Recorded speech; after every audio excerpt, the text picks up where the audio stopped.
আমাদের এই জীবনে প্রত্যেকটা ক্ষেত্রে বরকতের প্রয়োজন অনেক বেশি। বরকত এই শব্দটি আরবি শব্দ, এর বাংলা অর্থ হলো কল্যাণ, উপকারিতা। যে কোনো কিছুতে বরকত হওয়ার মানে হলো সেই বস্তুতে উপকারিতা থাকা, কল্যাণ থাকা, আল্লাহর তরফ থেকে সেখানে ভালোর ফয়সালা হওয়া।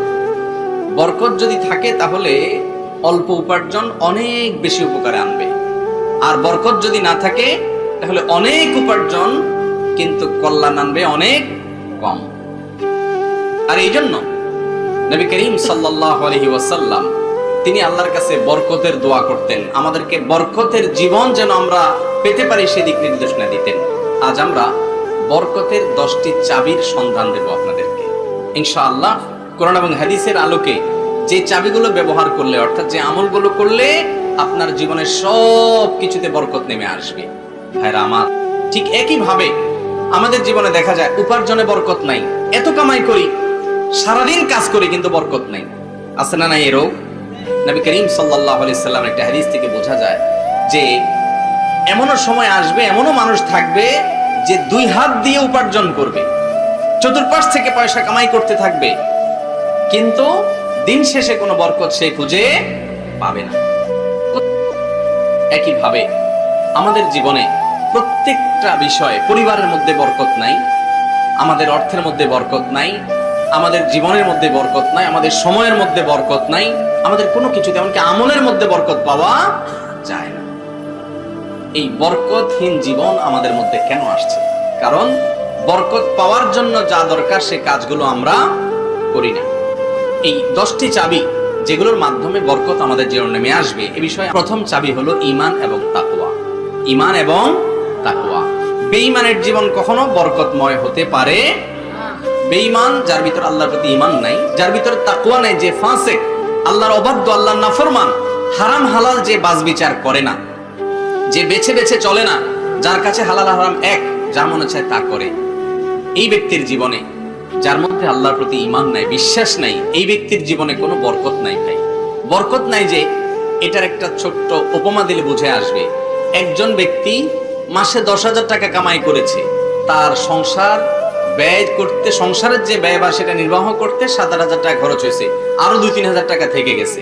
আরেকজন, তার এক মাসে উপার্জন হয়েছে 50,000 টাকা, কিন্তু 50,000 টাকা দিয়ে উপার্জন করে সে ক্ষয় খরচা দেওয়ার পরও, সবকিছু বেয়ার করার পরও দেখা গেল যে এমন একটা রোগ দেখা দিছে, এমন একটা খরচের খাত বের হয়েছে যে ওইটাতে খরচ হবে 2 লাখ টাকা।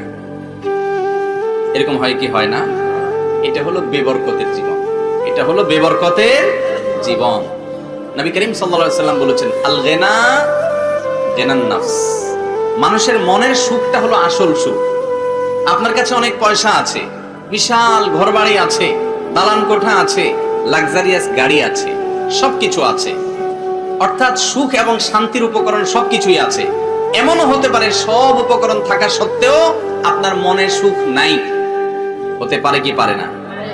বরং এর দৃষ্টান্ত আমাদের সামনে হাজারো, লাখো, অগণিত। ঠিক না বেঠিক? এত সম্পদ, কিন্তু বেচারা ঘুমের ওষুধ খাওয়া ছাড়া ঘুম আসে না। আছে না নাই? এত সম্পদ, এরপরেও জীবনে বেঁচে থাকাই তার জন্য দায় হয়ে গেছে, আত্মহত্যা করে দুনিয়া থেকে চলে যাওয়া লাগতেছে। ঠিক না বেঠিক? আবার একজন মানুষ কিছুই নেই তার তেমন, কিন্তু তার মনের দিক থেকে খুব সুখে আছে। আর এই মনের সুখটা তখন আসবে যখন একটা মানুষ আল্লাহর বরকতে, আল্লাহর পক্ষ থেকে কল্যাণে বিশ্বাসী হবে। অল্প পাবে, এটাতে তুষ্টি সে অর্জন করবে, এটাতে সে তুষ্ট হবে এবং তুষ্টি প্রকাশ করবে। এর মাধ্যমে আল্লাহ রাব্বুল আলামিন তাকে সুখী করবেন। সুখের সম্পর্ক অন্তরের সাথে, বাহিরের সাথে না। আপনি খুব এসির বাতাস খাইতে থাকলেন, উপর দিয়া চামড়া শীতল হইল, ভেতরে অশান্তি, আগুন দাউ দাউ করে অন্তরে জ্বলছে, এটা কি কখনো সুখ বলা হবে? তার আল্লাহর প্রতি বিশ্বাস নাই, সে দুনিয়াতে যদি কিছু পায় তো পাইলো, আর যতই পাক, চাওয়ার তো কোনো শেষ হয় না। তার শুধু চাওয়া থাকে, চাওয়া থাকে, আরো আকাঙ্ক্ষা থাকে, তার মানে অভাব থেকেই যায়, মনের দিক থেকে শান্তি আসে না। আর যদি কখনো দুঃখ পেয়ে বসে, তাহলে তো স্যাড ব্যাড বলা ছাড়া আর কোনো উপায় নাই, কারণ তো আসলে তার সান্ত্বনা পাওয়ার মতো কিছু নাই। ইমানদার যত দুঃখে দুঃখী হোক, সে জানবে আশাদ্দুন নাসি বালাআন আল আম্বিয়া সুম্মাল আমসালু ফাল আমসাল। দুনিয়াতে সবচেয়ে বেশি বিপদগ্রস্ত ছিলেন নবীরা। নবীদের সাথে যাদের যত সাদৃশ্য হবে, মিল হবে, তাদেরকে আল্লাহ তাআলা তত বেশি কঠিন সমস্যায় ফেলবেন, কারণ আল্লাহ তাকে জান্নাত দিতে চান, উপযোগী করতে চান। এই জন্যই নবী করিম সাল্লাল্লাহু আলাইহি ওয়াসাল্লাম আরেক হাদিসে বলেছেন, আদ-দুনিয়া সিজনুল মুমিনি ওয়া জান্নাতুল কাফির। দুনিয়াটা হলো ভাই ইমানদারের জন্য জেলখানার মতো, চাইলেই সবকিছু করতে পারে না। এটা করবে হারাম, ওইটা করবে মাকরু, ওইটা করবে নিষেধ, এটা করবে হাদিসে নিষেধ আছে, ওইটা কোরআন নিষেধ আছে, সবকিছু করতে পারে না, বন্দি জীবনের মতো। আর কাফেরের জন্য দুনিয়াটা হলো জেলখানা না, উল্টাটা, অর্থাৎ জান্নাতের মতো, যা খুশি সে করতে পারে, তার কোনো বাধা নিষেধ নাই, তার কোনো হালাল হারাম নাই। ঠিক না ঠিক? আল্লাহ রাব্বুল আলামিন দুনিয়াতে একটা মানুষকে যদি সারা জীবনের জন্য কষ্টের মধ্যে রাখেন আর বিনিময়ে তাকে অনন্ত অসীমকালের জান্নাত দেন, তার এই প্রজেক্টটা কি লস প্রজেক্ট না লাভের প্রজেক্ট? অতএব ইমানদার সর্বাবস্থা আল্লাহ তাআলার উপরে সন্তুষ্ট থাকবেন। বরকত এবং প্রকৃত কল্যাণ জিনিসটা আল্লাহ তাআলা দিবেন ওই ব্যক্তিকে যার ভিতরে ঈমান এবং তাকওয়া আছে। কোরআনে কারীমে আল্লাহ রাব্বুল আলামিন এই সম্পর্কে ঘোষণা করেছেন। আল্লাহ বলেছেন, ওয়ালাউ আন্না আহলাল কুরআ আমানু ওয়াত্তাকাউ লাফাতাহনা আলাইহিম বারাকাতিম মিনাস সামাই ওয়াল আরদ। যদি জমিনবাসী, কোন জনপদের লোকেরা, কোন এলাকার মানুষেরা, কোন গ্রামের মানুষেরা, তারা যদি ঈমান আনে এবং তাকওয়া অবলম্বন করে, আল্লাহ বলেছেন লাফাতাহনা আলাইহিম বারাকাতিম মিনাস সামাই ওয়াল আরদ, তাহলে আসমান এবং জমিন উভয় জায়গা থেকে সমস্ত বরকতের দুয়ার ওই ঈমানদার মুত্তাকির জন্য আমি খুলে দিব। তার জীবনের সবকিছুতে সে বরকত দেখতে পাবে, অল্পে তুষ্ট হয়ে যাবে, অল্পতে সে সুখী হয়ে যাবে, মনে তার প্রশান্তি আসবে, হারানোর পেছনেও সে কিছু একটা পাওয়া বা অর্জনের সে পথ খুঁজে পাবে ইনশাআল্লাহ। অতএব বরকতের প্রথম চাবি হলো ঈমান এবং তাকওয়া।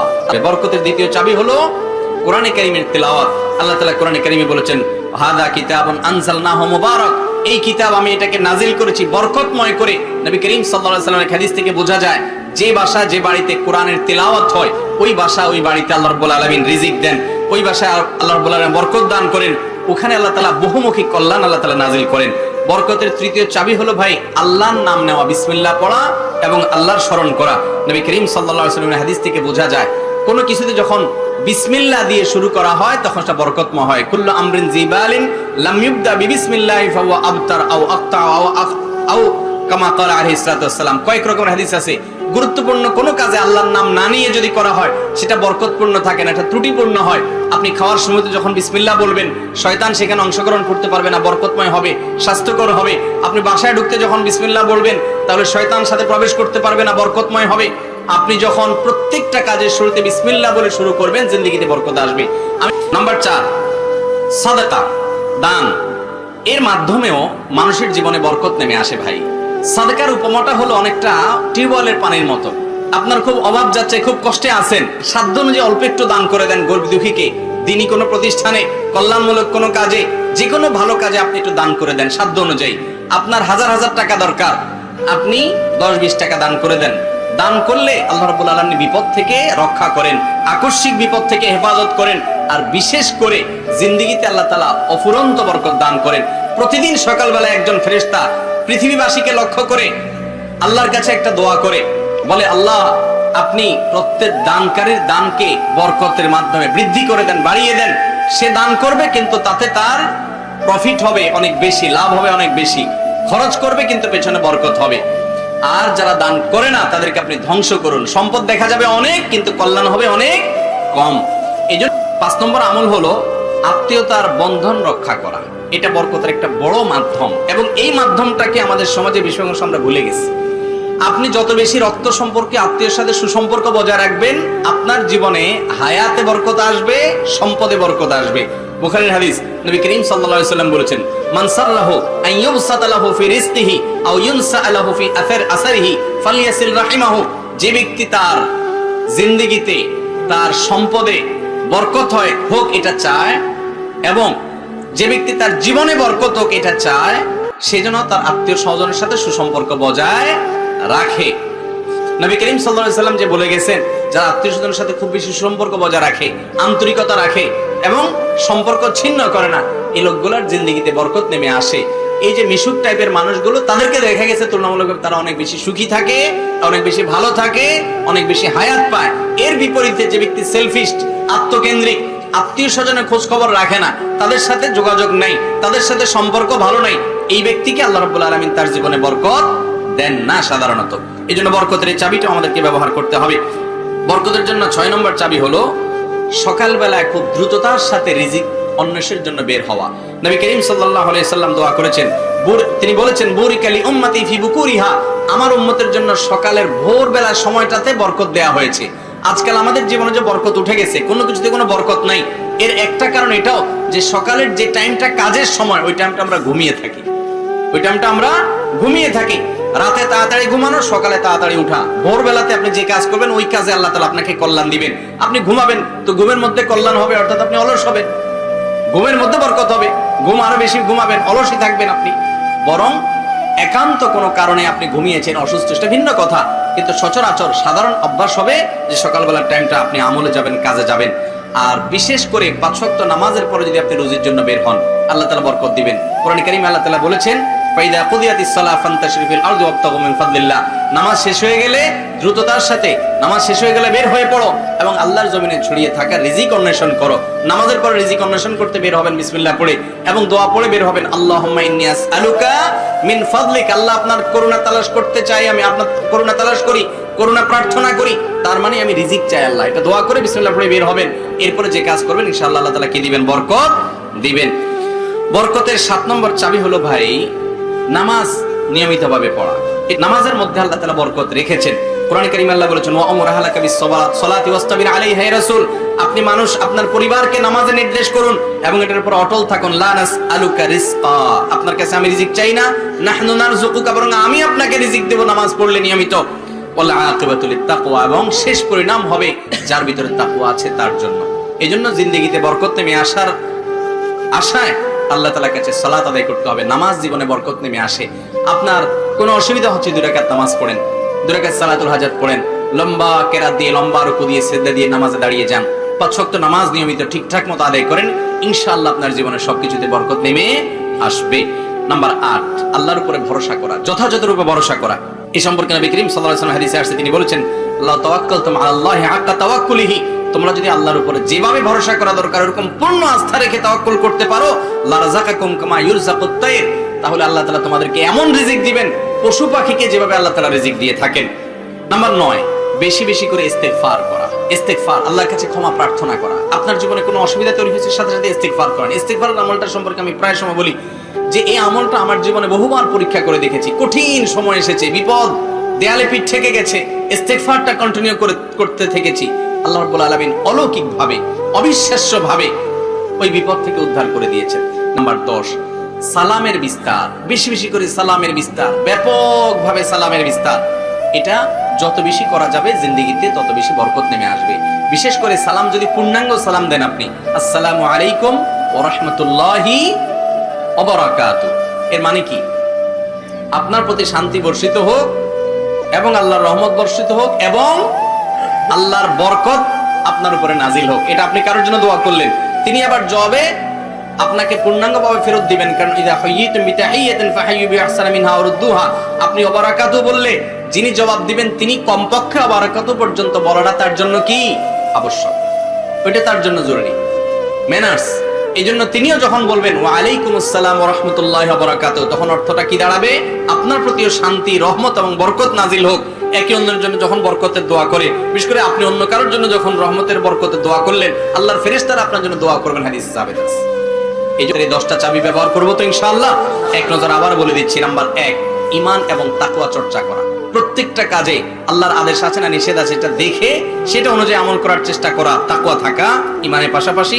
নাম্বার 2, কোরআনে কারীমের তেলাওয়াত, বিশেষ করে বুঝে বুঝে কোরআন পড়ার চেষ্টা করা, আমল করার চেষ্টা করা। নাম্বার 3, প্রত্যেকটা ভালো কাজের শুরুতে বিসমিল্লাহ। প্রতিটা কাজের শুরুতে বিসমিল্লাহ ছাড়া কোনো কাজ হবে না। ছোট বড় কাজ যতবার করবেন, ফাইল খুলছেন বিসমিল্লাহ, বন্ধ করছেন বিসমিল্লাহ, কোনো কিছু দিচ্ছেন বিসমিল্লাহ, নিচ্ছেন বিসমিল্লাহ, সব ক্ষেত্রে বিসমিল্লাহ থাকবে এবং আল্লাহর স্মরণ থাকবে। নাম্বার 4, দান সাদকা, তৌফিক অনুযায়ী যত বেশি সাদকা করবেন জিন্দেগিতে বরকত আসবে ইনশাআল্লাহ। অভাব অনটন, চাকরি হচ্ছে না, পকেটে যা আছে খাওয়ার টাকা থেকে কিছু টাকা গরিবকে দেন, ইনশাআল্লাহ আল্লাহ তাআলা কি দিবেন? বরকত দিবেন। কারণ আল্লাহ তাআলা না দিয়ে অনেক সময় পরীক্ষা নেন যে আপনি এই অবস্থায় কি করেন। 4 নম্বর বরকতের বড় আমল হলো আপনি যখন আত্মীয় স্বজন পাঁচ নম্বর বড় আমল হলো আত্মীয় স্বজনের সাথে সুসম্পর্ক বজায় রাখা, বিশেষ করে রক্ত সম্পর্কে আত্মীয় স্বজনের সাথে সুসম্পর্ক বজায় রাখা। 6 নম্বর বরকত নাজিল হওয়ার আমল হলো ভোরবেলায় কাজে বের হওয়া, সকালবেলা টাইমটা ঘুমিয়ে না থাকা। এবং 7 নম্বর বরকতের আমল হলো নামাজ ঠিকঠাক মতো পড়া। অভাব অনটন হলে, অসুবিধা তৈরি হলে 2 রাকাত নামাজ পড়তেই থাকা 2 রাকাত করে, আর 5 ওয়াক্ত নামাজ তো আছেই। 8 নম্বর বরকতের আমল হলো আল্লাহর উপরে তাওয়াক্কুল করা যথাযথভাবে। 9 নম্বর হলো বেশি বেশি ইস্তেগফার করা। 10 নম্বর হলো বেশি বেশি সালামের ব্যাপক প্রচলন দেওয়া। এই 10টা আমল করবো তো ইনশাআল্লাহ। এই 10টাই যখন আপনি করার চেষ্টা করবেন, আপনার রুজি রুটি যাই হোক, সময় যতটুকু পান জীবনে বরকত পাবেন।